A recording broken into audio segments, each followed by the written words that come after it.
नमस्कार प्रिय विद्यार्थियों। आज के वीडियो के माध्यम से हम लोग चर्चा करेंगे पॉलिटिकल साइंस के पेपर 1 के चैप्टर 2 के बारे में। पेपर 1 में आपको पहले मैं बता चुका हूं चैप्टर नंबर 1 की क्लास में ही कि आपको इंडियन पॉलिटिकल थॉट के बारे में पढ़ना है, जिसमें हमने पहले विचारक खास करके मनु के राजनीतिक विचारों के बारे में चर्चा किया था। बस उतना महत्वपूर्ण है मनु के बारे में, बस बाकी और कहीं से प्रश्न आएंगे नहीं। तो और दूसरे चैप्टर में आपको क्या पढ़ना है भाई? कौटिल्य के राजनीतिक विचारों के बारे में। ठीक है, तो कौटिल्य के राजनीतिक विचारों के बारे में हम लोग चर्चा करेंगे। बहुत ही बारीकी के साथ चीज़ों को आपको बताने का प्रयास रहेगा। तो आइए चर्चा करते हैं कौटिल्य के राजनीतिक विचार, राजनीति शास्त्र पेपर 1। ठीक है, BA 6 सेमेस्टर। ठीक है, न्यू बैच है, तो ये दूसरी क्लास है उसकी। आइए अब हम चर्चा कर लेते हैं कि कौन कौन से आखिरकार विचार जो है कौटिल्य ने यानी चाणक्य ने दिए। चाणक्य की अगर बात की है तो मंडल सिद्धांत, 60 गुण नीति, सप्तांग सिद्धांत, ये सब इनके बड़े फेमस रहे हैं। कौटिल्य के राजनीतिक विचारों की अगर बात की है तो बड़े विद्वान आदमी रहे। कौटिल्य की रचना है अर्थशास्त्र, जो कि राजनीति शास्त्र की बड़ी ज़बरदस्त पुस्तक मानी जाती है। क्लियर? देखें, हेडिंग डालेंगे कौटिल्य के राजनीतिक या प्रमुख राजनीतिक विचार। कौटिल्य ने राज्य की उत्पत्ति के संबंध में सामाजिक समझौते के सिद्धांत को स्वीकार किया, जबकि मनु ने राज्य की उत्पत्ति को लेकर के दैवीय उत्पत्ति का सिद्धांत जो था उसका समर्थन किया था। और कौटिल्य क्या करते हैं? कौटिल्य जो हैं ये किसका समर्थन करते हैं? कौटिल्य करते हैं सामाजिक समझौते सिद्धांत का समर्थन। सामाजिक समझौता मतलब कि समाज में समझौता हुआ होगा। जॉन हॉब्स, थॉमस लॉक, मतलब कि थॉमस हॉब्स, जॉन लॉक और जे रूसो, जीन जैक्स रूसो, ये सभी लोग सामाजिक समझौते की बात करते हैं कि भाई जो है जब राज्य नहीं था उससे पहले कुछ लोग कहते हैं कि भाई पहले मारपीट काट होती थी, लोग एक दूसरे को नहीं देखते थे, फिर सब लोगों ने मिल करके समझौता किया, उसके बाद में फिर एक राजा बनाया गया। कुछ लोग कहते हैं सभी लोग शांति से रह रहे थे, फिर उनको एहसास हुआ कि भाई एक राजा होना चाहिए। ठीक है, तो वही राजा बनाया गया। इस तरीके सामाजिक समझौते का सिद्धांत जो है अलग अलग विद्वानों ने अपने अपने हिसाब से दिया है। तो सामाजिक समझौता ने सोशल कॉन्ट्रैक्ट थियरी को कौटिल्य मानते हैं। उन्होंने राज्य के स्वाभाविक रूप मतलब राज्य के स्वाभाविक रूप में विश्वास करते हुए राज्य की 7 प्रकृतियाँ मानी है। राज्य को स्वाभाविक मतलब कि राज्य को एक शरीर की भांति, जिस प्रकार से मनु ने राज्य को एक सावयव कहा था, एक शरीर कहा था और कहा था कि उसके 7 अंग होते हैं, जिसको सप्तांग सिद्धांत कहा जाता है। ठीक इसी प्रकार से कौटिल्य भी राज्य के 7 अंग को ही स्वीकार करते हैं और जो मनु ने बताया था सेम उसी को। ठीक है, उसमें 7 में एक 7 अंग जो राज्य के, उसमें पहला अंग होता है स्वामी यानी कि राजा स्वयं। दूसरा होता है अमात्य, जिसको मंत्री कहा था मनु ने, तो अमात्य हो गए। जनपद, ठीक है, जनपद माने होता है राज्य, जिसको उन्होंने राष्ट्र कहा था। इसको राष्ट्र कहा था किसने भाई? जनपद को राष्ट्र कहा था किसने? मनु ने। दुर्ग, जिसको पुर कहा था किसने? मनु ने पुर कहा था। और ये दुर्ग हो गया, दुर्ग माने किला होता है, ये कहा कौटिल्य ने। तीसरा और अगला होता है आपका कोष। कोष माने होता है आपके जो निधि होती है जिसमें पैसा रुपया होता है वो। ठीक है, दंड का एक नियम होना चाहिए, जिसमें कोई व्यक्ति गलत काम करे तो उसके लिए दंड प्रावधान रहना चाहिए। और दंड प्रावधान भी मार काट पीट नहीं होना चाहिए, उसमें ज़्यादा से ज़्यादा संचित निधि भरे ऐसा दंड दिया जाए। ठीक है, पैसा रुपया वाला। और अगला होता है मित्र, राजा का मित्र। 7वां होता है राजा का मित्र होना चाहिए कोई ना कोई राज्य। ठीक है, इसे कौटिल्य ने अवयव कह करके पुकारा। अवयव माने होता है तत्व। अवयव माने होता है कि ये तमाम प्रकार की चीज़ें मिल करके यूनियन जिसको कहते हैं। अवयव की हिंदी में अवयव कहते हैं उसी को, अंग्रेजी में यूनियन कहा जाता है उसी को। तो ये स्वामी, अमात्य, जनपद, दुर्ग, कोष और दंड और मित्र, ये मिल करके जो है एक राज्य का निर्माण करते हैं, या राज्य के एक जो है सावयव के रूप में एक राज्य का निर्माण। सावयव माने होता है शरीर। जिस तरीके से शरीर के तमाम अंग होते हैं उसी प्रकार से 7 अंग राज्य के होते हैं जिनके मिलने से ही राज्य अच्छे तरीके से चलता है। ठीक है, चले। एक राजनीतिक विचारक को या के रूप में कौटिल्य का विशेष महत्व यह है कि उन्होंने केवल राज्य के आंतरिक प्रशासन के सिद्धांतों का वर्णन किया है, बल्कि उन्होंने उन सिद्धांतों का भी वर्णन किया है कौटिल्य ने जिनके आधार पर एक राज्य दूसरे राज्यों के साथ अपने संबंध निर्धारित करता है। उन्होंने अपने ग्रंथ अर्थशास्त्र यानी कौटिल्य की जो रचना अर्थशास्त्र है उसमें विदेश नीति का भी वर्णन बहुत ही बारीकी के साथ किया है। राज्य के आंतरिक मुद्दे या राज्य का आंतरिक मामला कैसे चलाया जाए ये तो बताया ही है। इसके साथ ही साथ कौटिल्य यह भी बताते हैं कि एक राज्य का दूसरे राज्य के साथ कैसा संबंध होना चाहिए, एक देश का दूसरे देश के साथ आखिरकार कैसा संबंध होना चाहिए। यानी विदेश नीति का एक जीता जागता उदाहरण जो है प्राचीन भारत के इतिहास में वो कौटिल्य की रचना अर्थशास्त्र है। ठीक है, यानी वो विदेश नीति के बारे में भी अच्छे तरीके से जानते हैं और बताते हैं। कौन? कौटिल्य। विदेशों में राजदूत भेज करके या गुप्तचर रखने के संबंध में भी अपने विचार कौटिल्य ने बताया कि विदेशों में अपने दूत भेज करके या तो वहाँ की हाल चाल लेते रहो, या फिर चोरी छुपा वाले जो गुप्तचर होते हैं उनको भेज करके जानकारी प्राप्त करते रहो विभिन्न राज्य इलाकों की, ताकि वो अगर कोई धारणा बनाए युद्ध करने की या कुछ करने की, ताकि हमको पहले सूचना मिल जाए। तो गुप्तचर व्यवस्था ये होती है, ये भी कौटिल्य ने बताया। दूसरे राज्यों के साथ व्यवहार संबंध बनाए रखने के संबंध में कौटिल्य ने 2 सिद्धांतों का उल्लेख किया है। पहला है मंडल सिद्धांत, जिसके बारे में चर्चा करेंगे। दूसरा है आपका 9 लक्षणों वाली 60 गुण नीति, जिसमें 9 क्वालिटी है, 9 लक्षण है, और 6 गुणों की नीति जो है उसके बारे में चर्चा करेंगे, कौन कौन सी नीतियां हैं वो भी। तो सबसे पहले हम देखेंगे पहला जो सिद्धांत है कौटिल्य ने जो विदेश नीति के बारे में बताया है वो है मंडल सिद्धांत। मंडल सिद्धांत क्या है, इस सिद्धांत को लेकर के प्रश्न खूब पूछा जाता है। मैंने पहली क्लास में ही आपको बताया था कि मैं कौटिल्य की मंडल नीति को विस्तार से चर्चा करूंगा, और फिर उसके बाद में 60 गुण नीति जो उनकी है वो भी बताऊंगा, ठीक है। आइए जानने का प्रयास करते हैं। हेडिंग डालेंगे मंडल सिद्धांत कौटिल्य का। चाणक्य, कौटिल्य का मूल नाम था विष्णुगुप्त, ठीक है। चंद्रगुप्त मौर्य आप सभी को पता होगा, मौर्य वंश के संस्थापक हैं, उन्हीं के प्रधानमंत्री थे। चंद्रगुप्त मौर्य को जो है कुछ पैसे देकर के खरीदा था इन्होंने, ठीक है। चंद्रगुप्त मौर्य बचपन से प्रतिभाशाली थे, उनकी प्रतिभा को एक सही दिशा और एक डायरेक्शन देने का काम गुरु चाणक्य ने किया, और बहुत ही मेहनत करी चाणक्य के पीछे उन्होंने, क्योंकि चाणक्य को अपने जो है बेइज्जती का बदला लेना था घनानंद से। नंद वंश का शासन था, नंद वंश को उजाड़ना था, और एक अखंड भारत की जो कल्पना थी उसको जो है साकार किया चाणक्य और चंद्रगुप्त में मिलकर के। कौटिल्य ने अपने मंडल सिद्धांत में अनेक राज्यों के समूह या मंडल में विद्यमान राज्यों द्वारा एक दूसरे के प्रति व्यवहार में लाई जाने वाली नीति का वर्णन किया है। यानी मंडल सिद्धांत में जो आरी पड़ोस के देश हैं या आरी पड़ोस के राज्य हैं उनका आपस में क्या संबंध होगा या संबंध कैसा रहे उसके बारे में बताया है। इस सिद्धांत में मंडल केंद्र ऐसा राजा होता है जो पड़ोसी राज्यों को जीत करके अपने में मिलाने के लिए प्रयत्नशील रहता है। यदि मंडल सिद्धांत का केंद्र, यानी कि मान लेते हैं कोई राज्य होता है वो बीच का राज्य है, ठीक है, विजिगीषु राज्य इसको कहते हैं, तो केंद्र में रहेगा, उसके चारों ओर जो राज्य रहेंगे कोई उसका मित्र रहेगा, कोई उसका दुश्मन रहेगा, इस तरीके से अलग अलग व्यक्ति रहेंगे, कोई मित्र का मित्र रहेगा, कोई जो है मित्र का शत्रु रहेगा, तो मेरा भी शत्रु होगा, इस तरीके से तमाम राज्य होते हैं। तो उसी के बारे में तो मंडल सिद्धांत की अगर बात की जाए तो इस सिद्धांत में मंडल के केंद्र में वही राजा होता है जो पड़ोसी राज्यों को जीत करके अपने में मिलाने के लिए प्रयत्नशील रहता है, चाहे उसको मित्रतापूर्वक मिला ले, चाहे वहाँ पर शादी करके मिला ले, चाहे किसी दूसरे से साम दाम दंड भेद किसी प्रकार से मिला ले, ठीक है। कौटिल्य ने ऐसे राजा को विजिगीषु राजा कहा है। विजय की इच्छा रखने वाले को विजिगीषु कहते हैं। ऐसा राजा जो कि अपने आरी पड़ोस के राजाओं पर अपना प्रतिनिधित्व करना चाहता हो या अपना अधिकार जमाना चाहता हो, ऐसे राज्य को विजिगीषु राज्य कहते हैं और ऐसे राजा को विजिगीषु राजा कहते हैं, ठीक है। उसकी मान्यता यह है कौटिल्य की कि एक राजा का पड़ोसी राज्य स्वाभाविक रूप से उसका शत्रु राज्य होता है। चाहे भारत पाकिस्तान की बात करें, रूस और आप यूक्रेन की बात करें, इजराइल फिलिस्तीन की बात करें, जैसे जो भी देश, भारत पाकिस्तान तो हो ही गया, जो आरी पड़ोस के देश होते हैं उनमें आपस में विवाद ऑलरेडी सीमा को लेकर के होता ही रहता है, ठीक है। तो विजिगीषु राजा जो होता है उसके राज्य की सीमा से लगा हुआ जो राज्य होगा वह आरी यानी कि शत्रु राज्य होगा। तो ये 2 हो गए आपके। एक होता है विजिगीषु राज्य जो कि विजय की इच्छा रखता है, दूसरा होता है उससे लटका हुआ है उसके बगल वाला देश जो कि एक प्रकार से उसका शत्रु राज्य होता है, उसी को आरी राज्य कहा जाता है। विजिगीषु के राज्य से अलग किंतु उसके पड़ोसी राज्य से मिला हुआ राज्य विजिगीषु का मित्र कहलाता है। यानी जैसे मान लेते हैं भारत पाकिस्तान, तो भारत एक विजिगीषु राज्य है, पाकिस्तान जो है एक आरी राज्य यानी जो है वो दुश्मन राज्य है, और उससे उसकी सीमा से जुड़ा हुआ राज्य अफगानिस्तान भारत का मित्र है।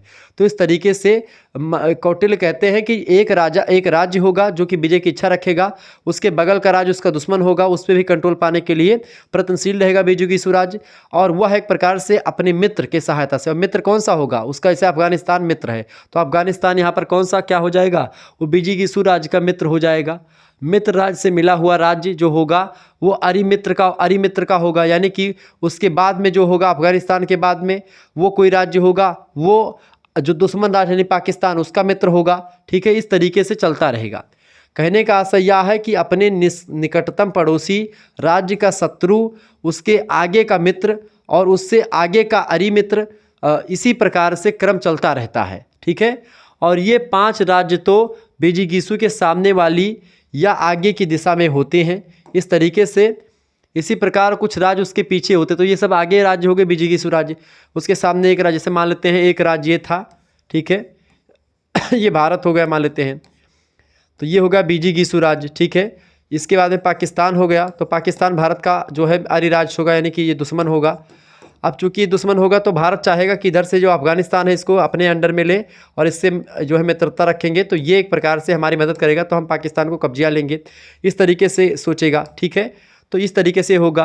अच्छा, पाकिस्तान क्या सोचेगा? पाकिस्तान सोचेगा कि हम अगले राष्ट्र को, यानी कोई राज्य मान लेते हैं यहाँ पर पड़ गया ईरान, तो ये सोचेगा हम ईरान को अपने अंडर में कर लें या ईरान से मित्रता कर लें, ठीक है। तो पाकिस्तान अरी होगा, तो ये अरी का मित्र होगा, जिसको अरी मित्र राज्य कहेंगे। अरी मित्र मतलब क्या होता है? यानी दुश्मन का मित्र है, यानी कि यह एक प्रकार से ये पाकिस्तान का मित्र होगा, अफगानिस्तान का दुश्मन होगा, और चूंकि अफगानिस्तान का दुश्मन होगा तो ये भारत का भी दुश्मन ऑलरेडी हो जाएगा। भारत आपका यहाँ पर बीजिगीसू राज्य है, ठीक है, विजय की इच्छा रखने वाला राज्य मान लेते हैं, हमने माना है, ठीक है। ये अरी राज्य हो गया और ये मित्र राज्य हो जाएगा, ठीक है, और ये अरी मित्र हो जाएगा। फिर इसके बाद में अफगानिस्तान के बाद फिर यहाँ पर इराक होगा, तो यहाँ पर भारत कहेगा अफगानिस्तान के भाई तू इराक से अपना संपर्क बना, ठीक है, तो इराक से संपर्क बनाएगा। इराक ईरान में पहले से द्वंद्व मान लेते हैं, तो ये जो हो जाएगा ये फिर एक प्रकार से मित्र का मित्र हो जाएगा, ठीक है। ये क्या हो जाएगा? मित्र का मित्र। अब मित्र का मित्र राज्य हो जाएगा, यानी कि एक प्रकार से ये भारत का भी मित्र हो जाएगा इराक। इस तरीके से ये क्रिया आगे चलती रहती है, ठीक है। तो ये 4-5 ऐसे आगे चलते रहते हैं। ये तो रहे बीजिगीसू राज्य के आगे के सिस्टम में राज्य जो आते हैं, ठीक है। अब इसके सामने वाले या आगे की दिशा में जो होते हैं वो होते हैं, इसी प्रकार से कुछ राज्य उसके पीछे भी दिशा में होते हैं। बीजिगीसू राज्य के पीछे जो है पार्श्वनिक ग्राह, यानी कि पीछे का शत्रु होता है। इसके बगल जैसे चाइना, ठीक है। अब चीन जो है इसके पीछे का शत्रु है भारत के, ठीक है, चीन। तो इसको एक प्रकार से क्या बोलते हैं? इसको पारसी ग्राह राज्य बोलते हैं, ठीक है। और आक्रांदा, जिसको आप आक्रांदा या पीठ का मित्र कहते हैं, पीठ का मित्र। अब पीछे का ऐसे चीन होगा, चीन के बगल में मान लेते हैं हांगकांग हो गया, तो हांगकांग से भारत का मित्र हो गया। तो इस तरीके से ये हो जाएगा आपका आक्रांदा, जिसको पीठ का मित्र कहेंगे, यानी पीछे का दोस्त। जैसे आगे चल रहा है ऐसे पीछे चलेगा, तो इस तरीके से। इसके अलावा पारसी ग्राह सार, पारसी ग्राह सार का मित्र होगा। पारसी ग्राह मतलब कि जैसे चीन का, अब चीन हांगकांग, तो चीन आगे चल करके मान लेते हैं कि ये जापान से मिल गया। अब चीन जो है जापान से मिल करके आगे चल करके जापान से मिल गया, और जापान और चीन मित्र हो गए, जैसे कि यहाँ पर पाकिस्तान और ईरान मित्र बन गए थे, ठीक है। तो इस तरीके से ये पूरा सिस्टम एक मंडल बन जाता है, ठीक है। तो पारसी ग्राह और आक्रांदा सार का मित्र एक दूसरा हो जाएगा, आक्रांदा सार, जो कि क्या होगा? जो एक प्रकार से हांगकांग का मित्र होगा। मान लेते हैं अब हांगकांग का मित्र कौन हो जाएगा? मान लेते हैं अब जापान के उधर मान लेते हैं अमेरिका पड़ा, अब अमेरिका हो गया इसका मित्र, ठीक है। अब चूंकि ये अमेरिका जो हो जाएगा हांगकांग का मित्र, हांगकांग चूंकि भारत का मित्र है, ठीक है। इस तरीके से ये पूरा स्ट्रक्चर बन जाएगा। अब चीन जापान ये आपस में मिल जाएंगे, ठीक है। तो इस तरीके से पाकिस्तान, ठीक है, फिर ईरान, और इस तरीके से ये आपका हो जाएगा पूरा का पूरा सिस्टम, एक मंडल क्रिएट हो जाएगा पूरे के पूरे राज्य में आगे पीछे कर करके। तो इस तरीके से आपका पूरा ये हो जाएगा। 4 राजा जो होते हैं, मतलब कि 4 राजा ये होते हैं। पारसी ग्राह पड़ोसी होने के कारण से ही बीजिगीसू का शत्रु होता है, चूँकि पड़ोसी इधर है, तो ये पारसी ग्राह हो गया पीछे वाला, और आगे वाला हो गया आपका अरी राष्ट्र, ठीक है। इस प्रकार इस 10 प्रकार के राज्यों के अतिरिक्त 2 अन्य प्रकार के भी राज्य होते हैं इस मंडल में, ठीक है।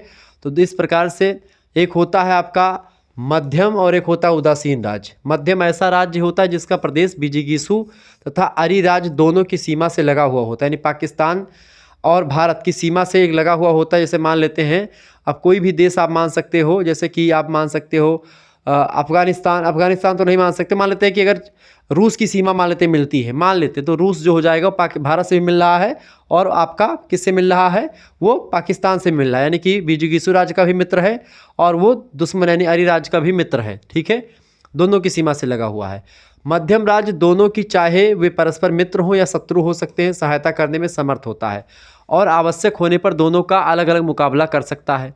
उदासीन राजा का प्रदेश बीजिगीसू, अरी तथा मध्यम इन तीनों की सीमाओं से परे होता है। उदासीन राजा जो होता है, जैसे कि मान लेते हैं कनाडा हो गया, कनाडा का कोई मतलब नहीं, कोई सीमा नहीं जुड़ रही है, वो उदासीन राज्य हो जाएगा एक, ठीक है, उससे कोई मतलब नहीं होगा। और एक होगा जो सीमा से मिला हुआ होगा, दोनों को बराबर दृष्टि से देख रहा होगा, जैसे रूस मान लेते हैं। तो इस तरीके से हम बता रहे हैं समझाने के लिए, ठीक है। तो इस तरीके से पूरा मंडल बनता है। वह बहुत प्रबल होता है जो उदासीन होता है। उपरोक्त तीनों के मिले होने की दशा में वह उनकी सहायता कर सकता है तथा उनके परस्पर ना मिले होने की दशा में वह प्रत्येक का मुकाबला भी कर सकता है, उदासीन राज्य। ठीक है। इस प्रकार 12 राज्यों का यह समूह राज्य मंडल सिद्धांत कहलाता है। ठीक है। 5 इधर आगे का, 5 पीछे का। ठीक है। और इसके बाद में एक मध्यम राज्य और एक उदासीन राज्य। ठीक है।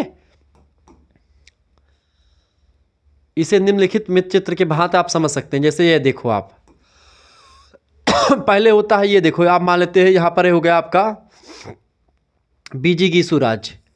अब बीजिगीसु राज्य जो होगा और उसके नीचे जो होगा इसके सामने वो होगा अरी राज्य। अरी राज्य के बाद में बीजिगीसु का मित्र होगा। ठीक है।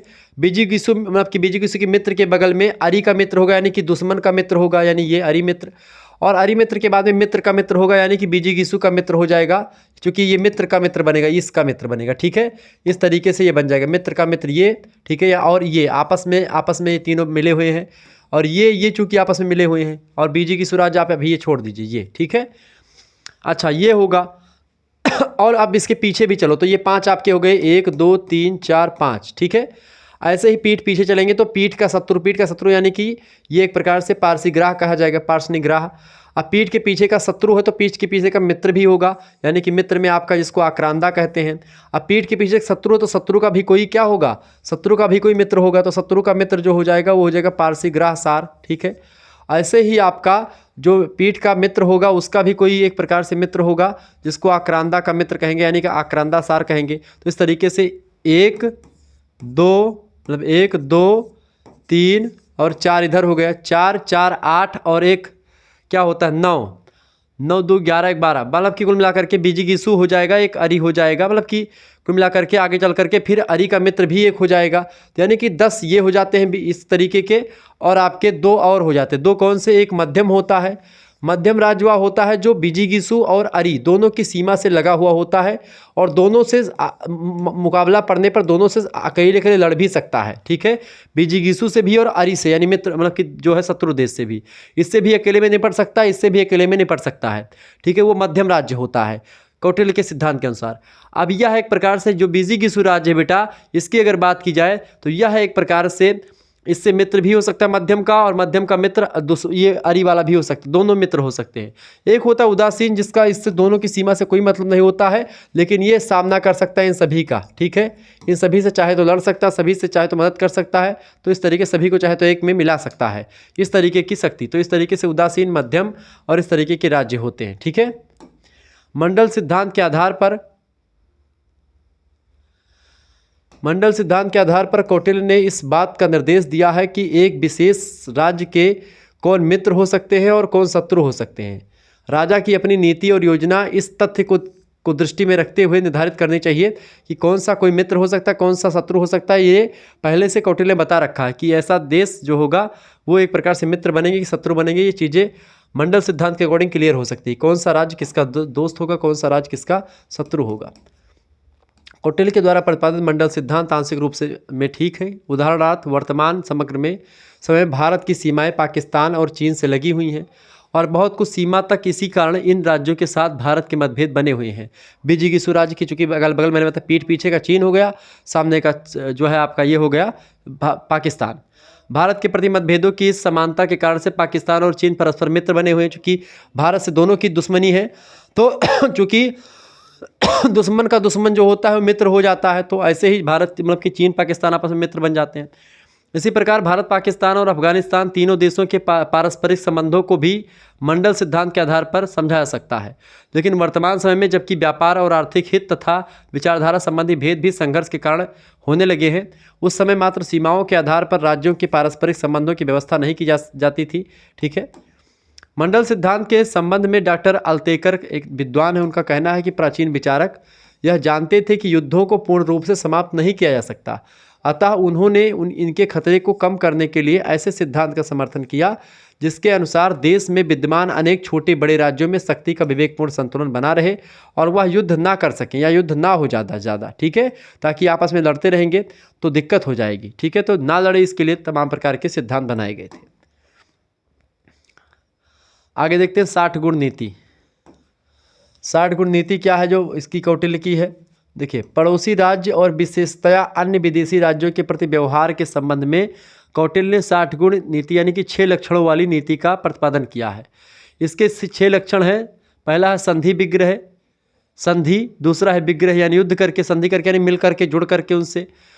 विग्रह माने होता है उससे युद्ध करके, किसी राजा को कैसे एक प्रकार से विदेश नीति, तो युद्ध करके, ठीक है। तीसरा होता है यान, यान माने होता शत्रु का वास्तविक आक्रमण करना, शत्रु पर वास्तविक आक्रमण करके एक प्रकार से अपनी नीति को मनवा सकते हैं। तीसरा होता है आसन, तटस्थ होकर के, यानी किसी पर कोई ध्यान ना दे करके।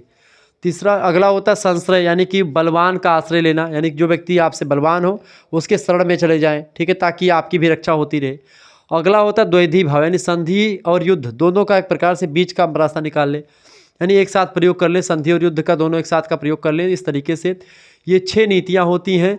ये पहला होता है संधि, पहली नीति कौन सी, संधि। दूसरी है विग्रह यानी युद्ध। तीसरा है यान, यानी कि शत्रु का वास्तविक आक्रमण करना शत्रु पर। चौथा होता है आपका आसन। पांचवा होता है संश्रय यानी बलवान का आश्रय लेना। और छठा होता है आपका द्वैधी भाव। ये 6 नीतियाँ जो होती हैं, यह एक प्रकार से इसी को 60 गुण नीति कहते हैं। अब संधि क्या है इसको समझते हैं, फिर अगला एक एक पॉइंट को हम समझते हुए आगे बढ़ेंगे। संधि, ठीक है। देखिए, संधि की अगर बात की तो कौटिल्य के अनुसार किसी भी राजा के लिए संधि करने की नीति का उद्देश्य अपने शत्रु राज्य की शक्ति को नष्ट करना तथा स्वयं को बलशाली बनाना होता है। संधि एक प्रकार से अगर करना है तो आप क्या करते हैं, उससे ज़्यादा कुछ सीमा ले लेते हैं, उसको एकदम कमज़ोर कर देते हैं। आप संधि का एक उदाहरण देख सकते हो, जो संधि हुई थी खास करके प्रथम विश्व युद्ध के बाद में, वो संधि कारण बनी थी द्वितीय विश्व युद्ध का, ठीक है। स्वयं को बलशाली बनाना होता है। उसके अनुसार शत्रु से भी उस समय संधि कर ली जानी चाहिए जबकि शत्रु पर विजय प्राप्त नहीं की जा सकती, यानी ऐसी स्थिति में शत्रु से संधि कर लेनी चाहिए जब आपको लग रहा हो कि हम शत्रु को पराजित नहीं कर पाएंगे या हो सकता है हार भी जाएं, तो ऐसे में शत्रु से संधि कर लेना उचित होता है। स्वयं को सबल और शत्रु को निर्बल करने के लिए कुछ समय प्राप्त करना आवश्यक हो, ताकि एक प्रकार संधि करके फिर से आप तैयारी करके फिर से युद्ध कर लें, ऐसे इसलिए भी संधि हो सकती है। कौटिल्य के अनुसार संधि कई प्रकार की हो सकती है, ठीक है। तो संधियाँ अनेक प्रकार की हो सकती हैं, अनेक स्थिति में करी जा सकती हैं, युद्ध के बाद भी, युद्ध के बीच में भी, और युद्ध को विराम करने के लिए भी। विग्रह, दूसरा होता है नीति विग्रह। देखिए, विग्रह का अर्थ होता है युद्ध करना। इस नीति का अनुगमन राजा को तभी करना चाहिए जब राजा शत्रु को निर्बल देखे, यानी शत्रु अगर निर्बल है तब आप उस पर आक्रमण करें, अन्यथा आक्रमण ना करें। स्वयं उसकी युद्ध व्यवस्थाएं हों, ठीक है, तथा वह अपनी शक्ति के बारे में पूर्णतया आश्वस्त हो। विग्रह नीति का अनुसरण करने के पूर्व राजा के द्वारा राजमंडल के मित्र राज्यों की सहायता प्राप्त कर लेने की व्यवस्था कर लेनी चाहिए, यानी जो आपके मित्र राज्य हैं उनसे आप एक बार जो है सहायता ले लें, ताकि जो है आक्रमण करें तो आप विजयी हों, ठीक है। विग्रह नीति अपनाते हुए शत्रु के ऊपर आक्रमण करके राज्य की भूमि के भागों को तुरंत अपने अधीन कर लिया जाना चाहिए। इस तरीके से विग्रह के द्वारा भी अपने राज्य को आप बढ़ा सकते हैं। विदेश नीति में विग्रह भी एक चीज़ है। तीसरा होता है यान।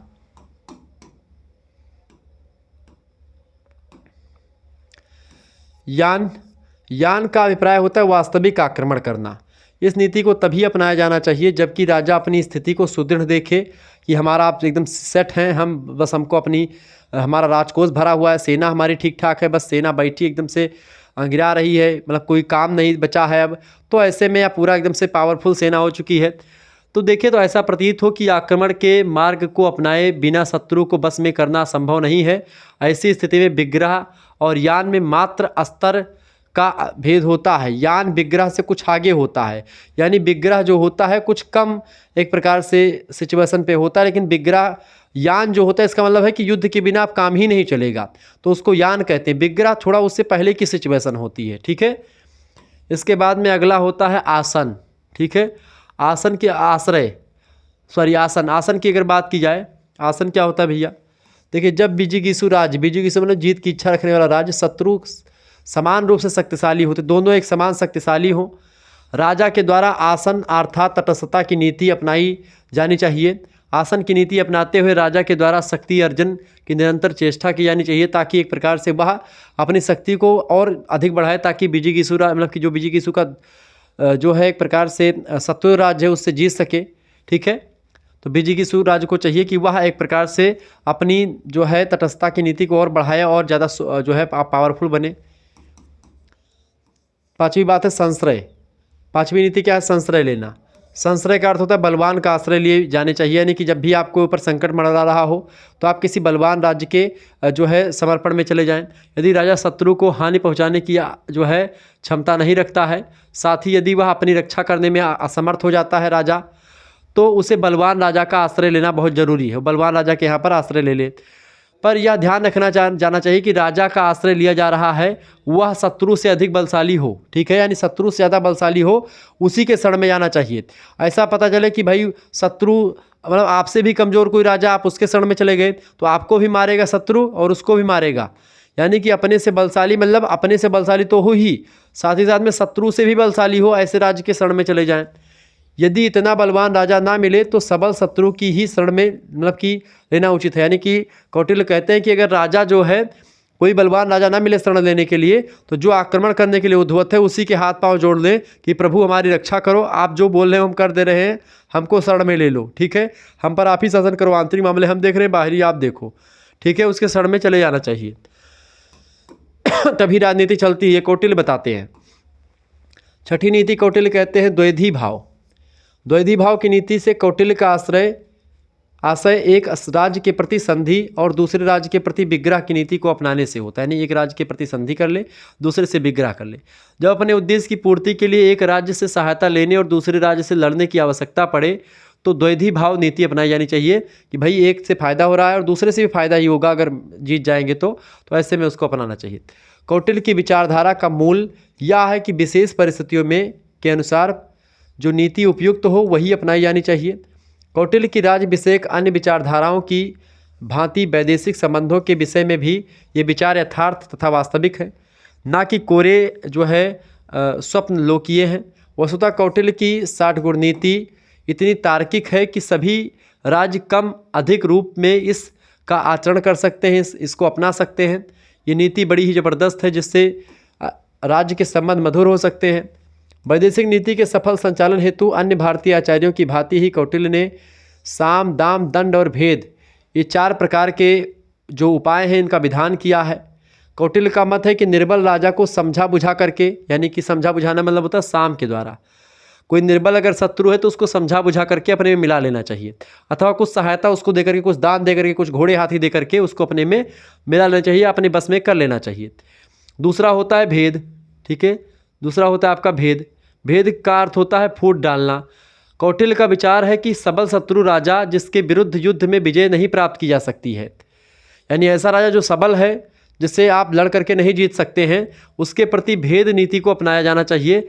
इसका मतलब यह है कि सबल राजा को उसके अन्य मित्र राज्यों में मतभेद की स्थिति उत्पन्न की जानी चाहिए, ताकि एक जो आपस में मित्र राज्य हैं 2 और सबल भी हैं तो उनमें फूट डाल दो, ताकि फूट डालो राज करो की नीति यही अपनाई थी अंग्रेजों ने, ठीक है। तो वो मुसलमानों और हिंदुओं में फूट डाल लेते थे और उसके बाद में झगड़ा करके 2 राज्यों के बीच में अपना खा लेते थे। तो इस तरीके से 2 राज्यों के बीच में जो मित्र है आपस में सबल हैं और आप पर आक्रमण करने के लिए आ रहे हैं तो दोनों के बीच में फूट डाल दो, ठीक है। या संबंधित राजा और उसके राज्य की अन्य प्रकृतियों, खास करके उसके मंत्री को मिला लो, मंत्री में फूट डाल दो, प्रजाजन, इन सभी को मिला करके या उनमें फूट डाल करके, जितने भी विदेशी मुसलमान आए हैं या अंग्रेज आए उन्होंने यही नीति अपनाई और जो है भारत पर कब्जा कर लिया। इसके बीच मतभेद की स्थिति उत्पन्न कर दी जानी चाहिए, ठीक है, जिसमें सबल शत्रु राजा और उसका राज्य निर्बल हो जाए, और इस तरीके से क्या हो जाएगा, आप भेद के द्वारा भी उसको अपना सकते हैं। भेद उत्पन्न करने का कार्य दूत और गुप्तचरों के माध्यम से किया जाना चाहिए। तीसरा होता है दंड। दंड का अर्थ होता है युद्ध, और कौटिल्य का विचार है कि दंड के उपाय का अनुसरण तभी किया जाना चाहिए जबकि अन्य 3 उपाय यानी साम, दाम और भेद ये तीनों काम ना आए, तो ऐसे में आप दंड फिर एक प्रकार से युद्ध ही करें। सार्थक सिद्ध ना हो दंड के उपाय को अंत में ही अपनाने का सुझाव इसलिए दिया गया है कौटिल्य के द्वारा, क्योंकि इस उपाय को अपनाने में स्वयं राजा को क्षति उठानी हो सकती है। दंड देने के लिए भी तो और कहीं ना कहीं पे दाम मतलब होता है कुछ रुपया पैसा दे करके उसको अपना ले, ठीक है। पहला साम, दूसरा दाम, तीसरा दंड और चौथा भेद। इस तरीके से साम, दाम, दंड, भेद 4 चीज़ें होती जिसके द्वारा आप किसी भी राजा से एक प्रकार से उससे मिल सकते हैं, उससे अपना सकते हैं, ठीक है। इस तरीके से आप लोगों ने दूसरा चैप्टर भी देख लिया और पहला हो गया आपका। आगे हम चर्चा करेंगे और भी विद्वानों जो इंपॉर्टेंट चीज़ें उसी के बारे में हम चर्चा करेंगे, खास करके जैसे कि आगे चल करके हम जैसे राजा राम मोहन राय के बारे में चर्चा कर लेंगे, चूँकि जो विद्वान है उन्हीं के बारे में जो प्रश्न लगातार पूछा गया था, लोहिया के बारे में, ठीक है। ऐसे ही राम मनोहर लोहिया हो गए, ठीक है। और मतलब कि जो भी हैं एम एन राय वगैरह हो गए, जो इंपॉर्टेंट है उनके बारे में चर्चा करते रहेंगे, एक एक विद्वानों के बारे में चर्चा करेंगे। इससे क्या होगा कि आपको कोई दिक्कत ना हो, और इसे क्लासेस के माध्यम से चीज़ों को हम समझाते रहेंगे, जो कि एग्जाम पॉइंट ऑफ व्यू से बहुत महत्वपूर्ण है। धन्यवाद, मिलते हैं फिर नेक्स्ट वीडियो, तब तक के लिए जय हिंद जय भारत। आप सभी का बहुत बहुत धन्यवाद हमारे से जुड़ने के लिए। इसी प्रकार से अपना प्यार हमेशा बना रखें। बहुत बहुत धन्यवाद।